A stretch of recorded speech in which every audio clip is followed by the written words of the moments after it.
L'urticaire n'étant qu'un signe d'une maladie, ses déclencheurs sont nombreux et plusieurs facteurs peuvent être à la base. Son diagnostic se fait en 2 temps.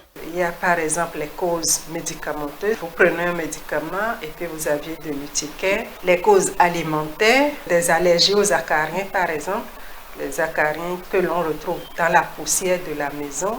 Des causes comme le froid, la chaleur. Pour l'urticaire, il faut distinguer au mode de diagnostic. Il y a ce qu'on appelle le diagnostic positif qui permet de dire effectivement ce patient il a de l'urticaire, ce patient ce n'est pas de l'urticaire.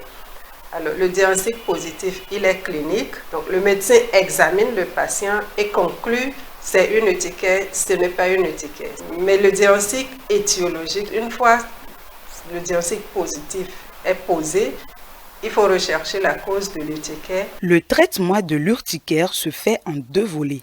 Et en cas de non-traitement, plusieurs complications peuvent en survenir. Il faut déjà soulager le patient avec des médicaments que l'on appelle généralement des antihistaminiques.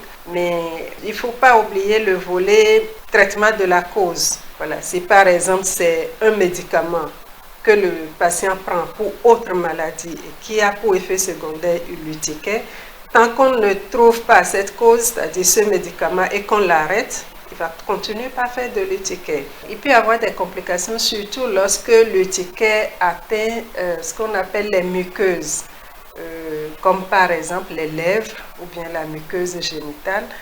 Lorsque vous aviez une urticaire avec une atteinte de la face, de la bouche, des lèvres buccales par exemple, l'œdème peut aller jusqu'aux voies respiratoires supérieures, entraînant des difficultés respiratoires chez le patient ou même jusqu'au décès. Bien qu'il ne soit pas toujours possible de prévenir complètement l'urticaire, certaines mesures comme éviter les aliments allergènes ou les irritants cutanés peuvent aider à réduire les risques de poussée.